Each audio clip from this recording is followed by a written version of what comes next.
Hey, You made that long dramatic walk over just to say, hey, well, I was about to I'm ask. just playing. I'm Tamika. Drew, we went to Westlake together, right? Oh, yeah. You look familiar. No, I don't. You're right, you don't. So, Drew, what's a nice guy like you doing in a place like this? I was about to ask you the same question. I'm enjoying the vibes. You wanna dance? We can.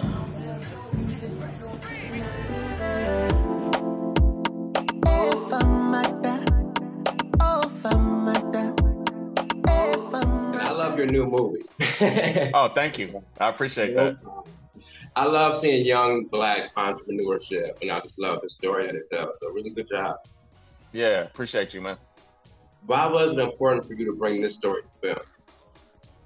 Um, a couple of reasons. I've lived in Atlanta many years now. I'm an LA native, but I wanted to do a story that was unique to Atlanta, and also, one thing that I really, tried to lock in on, and hopefully I was successful is showing Atlanta as a character, and showing all the beauty of the city and the culture and things of that nature. So it just was me wanting to do all my films have been shot in Atlanta, and every film, well, my past 4 or 5 films have been shot in Atlanta, and I always shoot Atlanta for Atlanta, but I've never really made Atlanta a character in the film. I always make sure to not say, okay, we're in LA, but we're going to shoot Atlanta and make it look like LA. No, it's Atlanta, man, because Atlanta's so rich in culture, and there's so many stories and so many backdrops to tell these stories. So it was that, and then also just the being inspired by seeing the Waterboyz out on the corner hustling, and just thinking about youth entrepreneurship, and obviously, all the pitfalls that face young men of color in today's society, not just in Atlanta, but in every major city,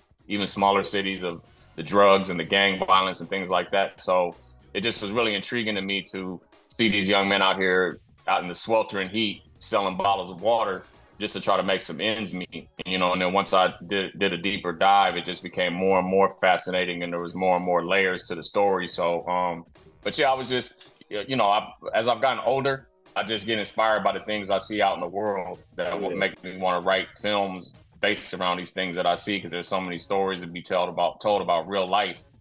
You just gotta look out your window and there's a story to be told. So I like that. Yeah, look good. Can you tell all of our viewers what the Waterboyz is about? Pretty much the story. the Waterboyz is about a group of friends who are water boys. That's their day-to-day hustle.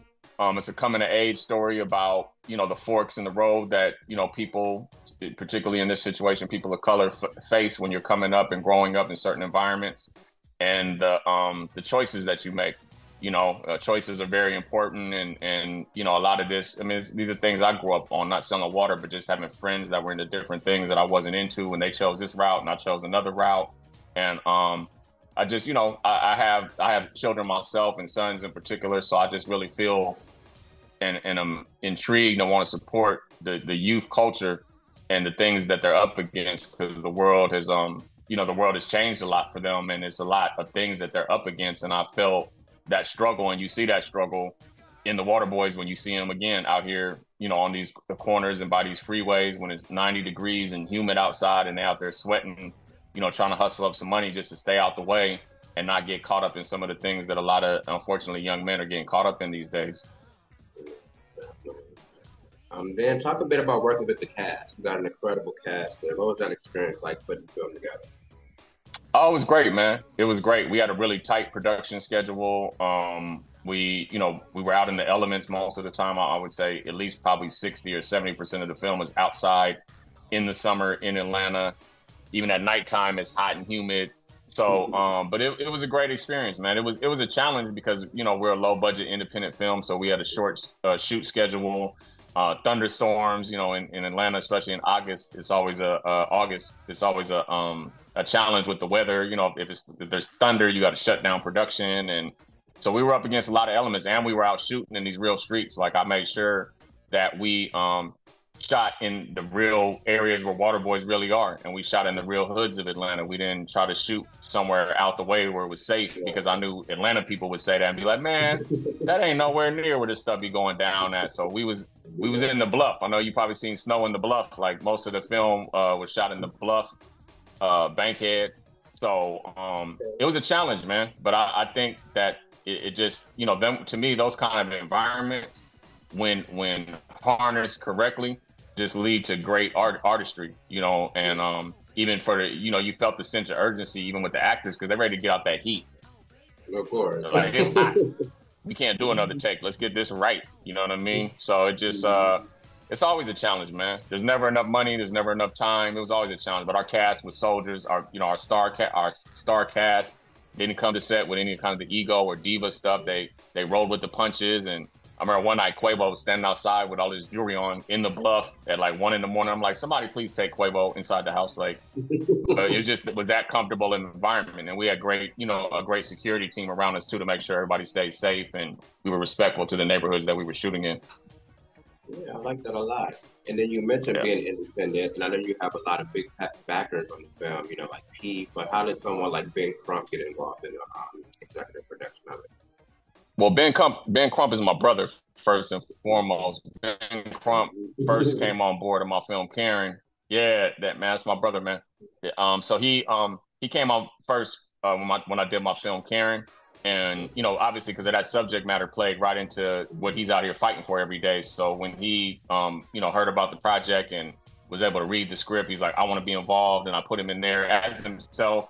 I always put him in there as himself because I'm just like, Ben, you too big to play anything else. Like, I know, you know, no matter what you do from here on in the rest of history, you're going to be Ben Crump. Your shoes is too big to fill with any other character you could potentially play. So, yeah, he's my brother, man. And he, we built a great relationship through working together on Karen. So he always tells me, he's like, you know, because he knows I do things for the culture. And he's like, whatever you're doing, whatever you need me for, call me.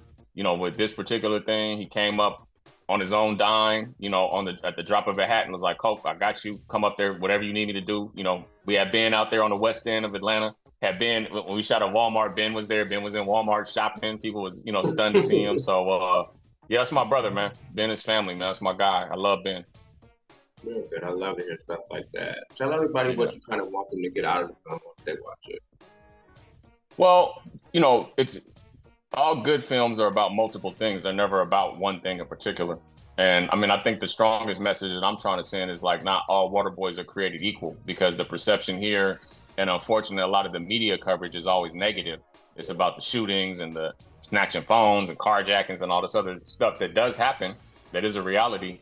But then there's a flip side of that coin too, of these kids that are really just out here with no other opportunities for young men without a college degree, and just trying to figure out life, man, and trying to stay out the way and you know, just figure out life. So the main thing obviously would be, you know, when you visit Atlanta, or if you're from Atlanta and you see these Waterboyz on the corner, they're not all the same. You know, you don't have to lock your doors and hide your valuables, because they're not all like that. And in fact, most of them are not like that. So that's a strong message I want to send, and just youth entrepreneurship and mentorship, anti-gun violence. You know, I definitely made sure it was a very strong anti-gun violence message in the film, because gun violence is a huge problem in Atlanta because of the lapse of gun laws and other southern states, obviously.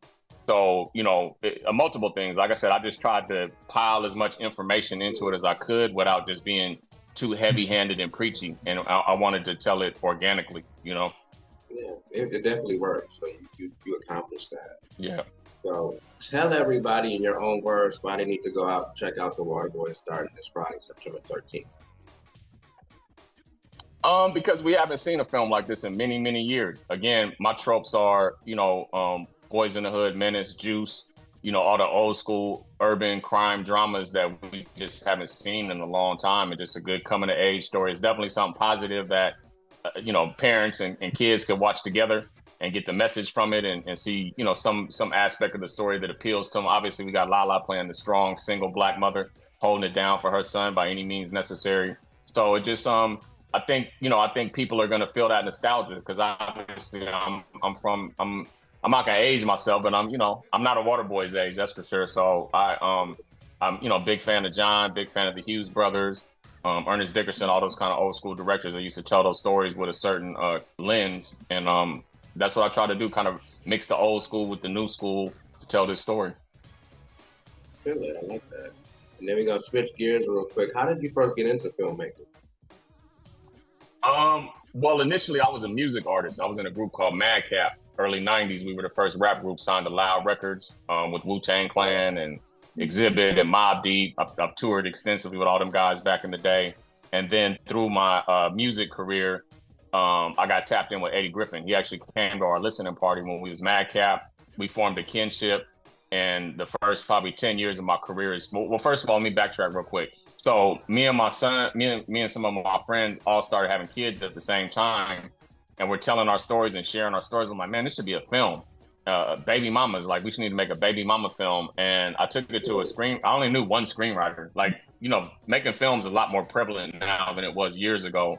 So I only knew one screenwriter because that was something unheard of. So I went to him and I was like, hey, man, can you write this script for me? And just the biggest blessing he could have ever given me. He was like, nah, I can't. But he said, I can show you how to write. He gave me some books. He showed me some software. So I wrote the script, which was originally called My Baby's Mama. Eddie Griffin was the only actor I knew, so I took it to him. Eddie loved it. Used his agency and his power at the time to get it set up at Miramax. They changed the name to My Baby's Daddy, which was so crazy because they were like, nobody knows what a baby's mama is, so let's change it to Baby's Daddy. I'm like, whatever, because I was only the writer on that film. And through that process, I just learned. I hate the film, by the way. Like they destroyed me and Eddie's vision. They brought in other writers and just made it 3 men and a baby. And it taught me a lesson though. And I got to sit in meetings under the tutelage of Harvey Weinstein and all them Oscars that he wanted to really just hear how to structure scripts correctly. It was definitely like a master class in just script writing and structure because I didn't have structure at that point. So it turned into My Baby's Daddy. It came out. I wasn't happy with it. You know, even on the set of Baby's Daddy, my boy Tiny Lister, rest in peace. John Amos, you know, everybody that was involved was like, Coke, you need to be a director. Like your voice is too strong just to be a writer.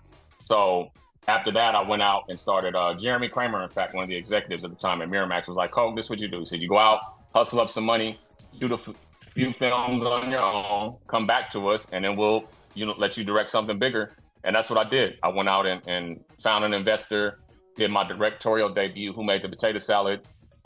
It's a cult classic. It took many years to catch on, but it's a cult classic now. And I fell in love with filmmaking, man. Like I love music, but I never loved it like I love filmmaking. I just fell in love with the whole process of storytelling because it was still me being able to be a storyteller like I was when I was a rapper, but just a different discipline. So it's just been off to the races since then, man. I've just been hustling up money, shooting films, setting them up for distribution, learning from my mistakes each time, trying to level up and become a better filmmaker. Since I didn't have the luxury of film school, I had to learn how to make films by making films and looking back at my films and going, how come my film doesn't look like Martin Scorsese? What am I doing wrong? And, little by little, tons of film study, watching people's biographies. I remember one poignant point in my career, Ava DuVernay was giving a speech somewhere and I was listening to her speak and she started talking about composition and color palettes and all these things. I'm like, what is she talking about? And I started getting into that. Oh, let me move the subjects around within the frame and let me make sure this character has this color palette for his wardrobe for a reason, because that fits his character. And then this one has this kind of color palette. So it's all been a process, man, but I love it. I just love filmmaking and telling stories and, creating narratives and, being able to have conversations like these. Humble beginnings. We love to hear stories like that. That's really good. Congratulations for your success. Yeah, appreciate you. No problem. What's next for you? I don't know yet. That's what everybody keeps asking me, but I've always been this way though. Like I don't focus on the next thing until I finish what's at hand. And I've seen a lot of filmmakers do that where they jump from this to that and this. But once I got a film, like this one, we shot this 2 years ago. So it was a lot of stuff we had to get through to get this thing out into the marketplace. I had to do reshoots and things like that and pick up shots just to get it, prepped and ready. And I can't fully wrap my mind around what's next until I have this is one of my babies, get this baby out, then we start thinking about the next baby. So, and getting a project out is more than just finishing it, for me, because I'm a producer on the film. So I'm heavily involved with the distribution conversations, the marketing conversations, all that type of stuff. So, you know, after this Friday, we'll figure it out. This is gonna be a success, and you guys probably gonna be promoting it for a while, but that's real good. Oh man, well thank you, man. Thank you so much. Hopefully the film gods hear you. For sure. Before we wrap up, is there anything else you want to share? No, that's it, man. Just thanks for your time. I enjoyed talking with you. I enjoyed talking about the film and talking about the industry and, you know, my history. And yeah, that's it, man. And all the filmmakers out there, keep going, man. No matter what, the journey is the reward. That's one thing I'll say, because this has been a long time coming for me to get to this place. And what makes it feel so good is I worked so hard for it, and all the blood, sweat, and tears, and the sacrifices. It just feels different. And believe me, this is a peak. This isn't the mountaintop. So I'm not like, oh, I made it. It's another step in my career. But, you know, all of these steps were very important. So, like I said, the journey is the reward. Never give up, because I'm sure you have a lot of aspiring filmmakers that follow your site and listen to your blog and watch your blog and whatnot, your podcast. So, yeah, never give up, man. Thank you for giving advice, because that was actually one of my questions, but I don't want to run too much time. So I'm happy you actually put it in there just to give advice to people that want to do what you do. So thank you. Yeah, no problem. And then again, thank you for taking time out speaking with me. Again, my name is Aries Urban Bridges. Continue success and blessings, and I can't wait to see what's next. Okay, appreciate you, brother.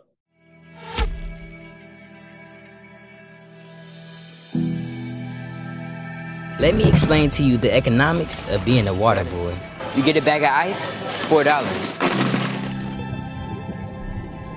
40 waters, $5.36 each. Ain't no jobs out here. Folks ain't got no choice but to hustle. Oh, get your water. And these corners are getting dangerous, man.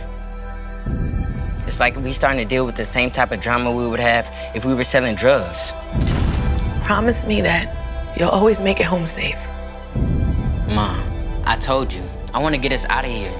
I keep telling y'all we need a fight. We're not getting guns. If you live by the gun, you die by the gun. What is your end game, man?